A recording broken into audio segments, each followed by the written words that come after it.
about the riots in Georgia. Very interesting situation. The people were upset because the Georgian parliament passed this, or they voted in favor of this draft bill regarding foreign agents, essentially saying that, look, if you're an NGO or if you're an organization and you're getting over 20% of your money, 20% of your funds from abroad, you have to declare yourself as being a foreign agent. Now, there are news agencies that get money from Russia. They get money from the Kremlin. And when you watch videos from these news agencies on Facebook, it says right above the video, Russian state propaganda, or it'll say Russian paid media or Russian backed media, something like that. So right there from the get-go, you know what you're watching is something that is being funded, being backed by the Kremlin.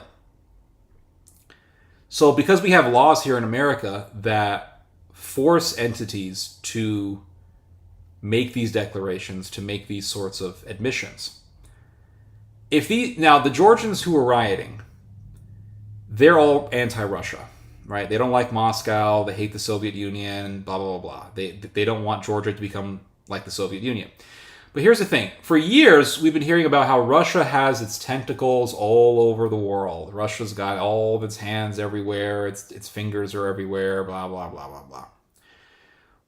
Well, let's say that's true, right? And since Russia has its tentacles everywhere, then you should want this law to be passed. Because then NGOs that are backed by the Kremlin would have to expose themselves as foreign agents. And then you would be able to point out who are the Kremlin-backed NGOs and organizations.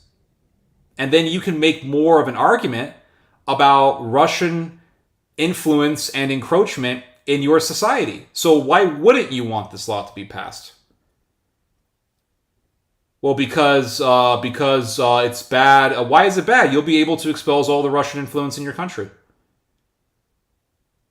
Maybe the riots are backed by the U.S. or are favored by the U.S. because the Americans don't want their NGOs to get exposed as foreign agents in Georgia. Because I'm pretty certain Tbilisi Pride, which is the pro-Sodom organization in Georgia, pretty certain they're getting a lot of their money from abroad. Pretty certain they're getting their money from NATO countries, right? Sweden, America, countries like that. And they would have to say, we're a foreign agent. They don't want that. NATO wouldn't want that. I saw the riots in which they were hitting cops with Molotov cocktails in Tbilisi. I thought they were like super nice people. I was completely wrong. I actually wanted to live in Georgia. I really wanted to move there. It seemed like such a peaceful place. Georgian wine I heard is really good. Georgian cuisine. I tried kharcho a couple of times. Georgian soup, very delicious, by the way. I love kharcho. I really wanted to go there. I was like, man, I would love to move to Georgia. And now I'm like, nah, I ain't going there. Just to think I wanted to live in that country, guys. Just to think. And now you see all the rioters, they're screaming, Sukhumi, Sukhumi. Why are they screaming Sukhumi? Because Sukhumi is the capital city of Abkhazia, which is a satellite state for the Russians that's within Georgia's borders. The situation in Georgia and the situation in Ukraine, very, very similar. Ukraine, you have two regions that were basically satellite states for Russia. It was Luhansk and Donetsk. And the Ukrainian government were at war with these two states because they wanted autonomy and they were pro-Russia. They were against the new government that formed after the coup. So Kiev went to war with them. It was a civil war. And after